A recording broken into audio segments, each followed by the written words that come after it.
Dessinées, les séries, elles ont pris une place de plus en plus importante dans notre façon de consommer l'audiovisuel, mais aussi dans notre façon d'envisager la culture. Ça n'a pourtant pas toujours été le cas. Si on remonte un peu dans l'histoire, la série comme nous la connaissons est la digne héritière des romans feuilletons des années 1850, donc une histoire étalée en plusieurs séquences épisodes qui se suit sur une longue période. Dans les années 1930 aux États-Unis, le papier est remplacé par la radio et le feuilleton papier est remplacé par un feuilleton radio, avec l'émergence du média.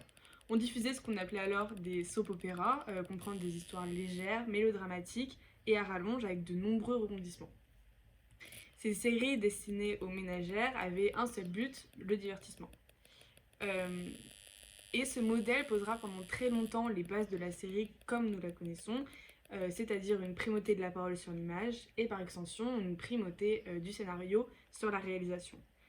La réalisation sera au mieux très lisse et au pire complètement inexistante. Dans les années 40, les chaînes de télévision nationale américaine se multiplient et un premier âge d'or de la série commence. Les feuilletons radio sont alors adaptés à l'écran et toujours avec une majorité de soap-opéra ou de sitcom, comprendre de la comédie, et des épisodes relativement courts excédant jamais 30 minutes. Il est marqué au début des années 1990, alors que la série grandit, le public visé se modifie aussi, et après ces 40 premières années d'apprentissage, on est arrivé bien loin de ces séries soap réservées au premier temps à la ménagère. On découvre des séries destinées à un public plus diversifié, parfois plus mature, qui développent des intrigues ambiguës et parfois dérangeantes. On pense notamment à Twin Peaks, cette histoire qui est signée par David Lynch et qui raconte l'enquête autour du meurtre d'une jeune adolescente. C'est aussi Twin Peaks et surtout un cinéaste qui va faire du cinéma mais dans une série.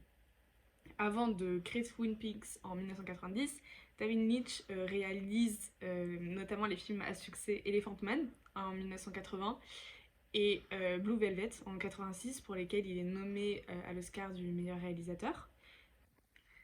C'est un bouleversement immense dans la vision qu'on a des séries qui ont été souvent méprisées par le cinéma et considérées comme bien inférieures d'un point de vue artistique.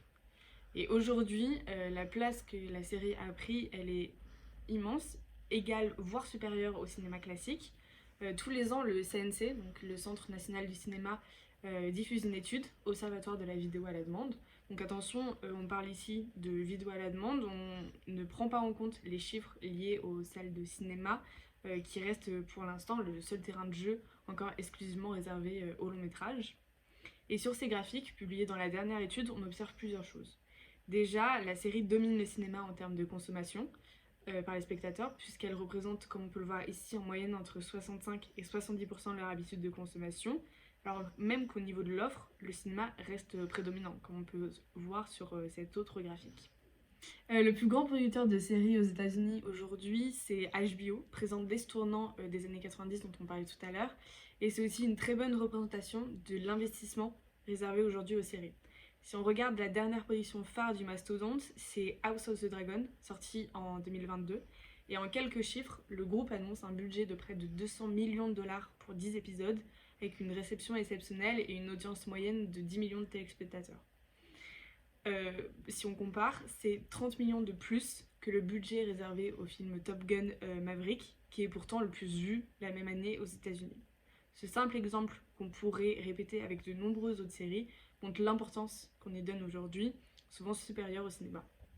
Et ce qu'on remarque surtout avec l'étude du CNC, c'est l'hégémonie des productions américaines en France. Les 10 séries qui ont été le plus regardées par les Français cette année sont presque toutes américaines. La France produit des séries mais reste encore bien en retard par rapport aux géants transatlantiques. On comprend alors l'intérêt de développer la production française et par conséquent la formation.